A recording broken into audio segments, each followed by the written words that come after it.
This is Greg Walker. One of the big questions we get from direct reports who are taking this program sounds like this. Why can't my boss listen better? It's a fair question. Many of the direct reports we work with report discussions with a key decision maker who seems to be totally focused on his or her own priorities. And yes, it's true. The head of the company may appear to have little or no desire for differing ideas and perspectives. And yes, it can sometimes feel hard to get a word in edgewise. Sometimes, in fact, direct reports actually just give up. They conclude that the boss is simply incapable of listening. And you know what happens then? The problem gets even worse. So, can this cycle be turned around? Is there something you can do to improve the quality of your interactions with the boss? And the answer is yes. Over the years, we've worked with plenty of direct reports who expressed major dissatisfaction with the boss's so-called listening skills. They were surprised to learn that actually, this may not really be a listening skills problem. More often, it's a priorities problem. On some level, the key decision maker usually feels strongly that the priorities are not yet right.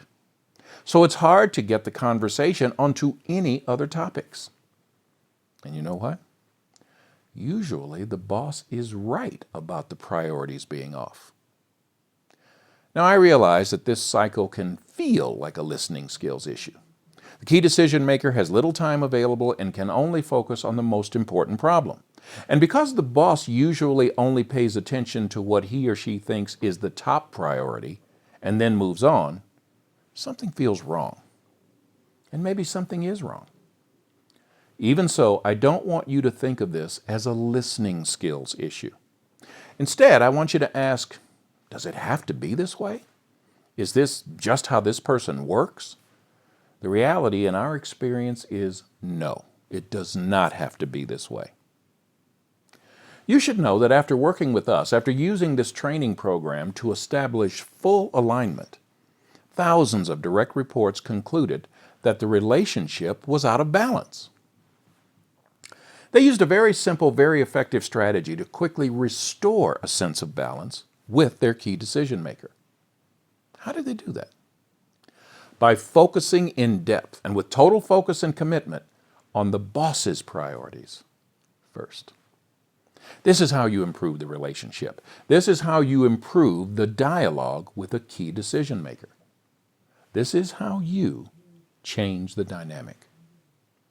By scheduling a regular weekly meeting that is all about what the key decision maker wants to talk about, and by dropping what you want to talk about. For now. Now, for most of us, dropping what we most want to talk about is what is known as a paradigm shift. That's a totally new way of looking at things. Making this shift successfully depends, in part, on the quality of your communication skills. Now, communication is a complicated subject in and of itself, but a bigger part of making this shift, we would argue, depends on your ability to take the initiative and demonstrate a whole new set of priorities to your key decision maker. Your ability to send the message that executing the right plan successfully is what matters most to you. That is what you'll be learning about in this module. How to send that message and take the initiative in this relationship. What do I mean by take the initiative? I mean assume proactive personal accountability for keeping your boss informed about the things that matter most to him or her, about the progress you have really made on projects that are your personal responsibility, about the opportunities you see, about the roadblocks you've run into, about the places where you still need help and advice, about the good, the bad, and the ugly. In other words, to take the initiative, you have to make a conscious effort to keep your key decision maker informed about where you are really going, how fast you're really getting there, and how you will both know when you've arrived. Taking the initiative means making the first move toward accountability. It means accepting the key decision maker's goals as your goals and moving forward on them in a measurable way. This month, you're going to learn how to use some tools that will rapidly create that kind of ongoing personal accountability and sustain it over the long term in this relationship. Before you even begin this module, though, I want you to ask yourself a question. What does accountability mean to your key decision maker? We have been asking variations on that question in this training for a long time, and we get a lot of different answers. Of course, I realize you may have your own answer. Whatever it may be, though, I want to ask you to consider this answer in addition to your own. For a key decision maker, accountability means never having to say, "Where the heck are we?" For a high-impact direct report, which is what you are, being accountable means giving the key decision maker a GPS. This GPS shows your boss exactly where you are now. It shows exactly where you're going. And it gives a reliable, verifiable estimate of when you're going to get there. Once your boss learns that the GPS device you are offering really is reliable, once there is clear evidence that you are consistently headed in the right direction, once it becomes obvious that you are arriving where you are supposed to arrive, when you are supposed to arrive, then you will find it a lot easier to get your own issues into the discussion. Until then, it's a matter of understanding your key decision maker's position. What else is more important to your boss than you showing credible forward progress toward the fulfillment of your responsibilities? Nothing.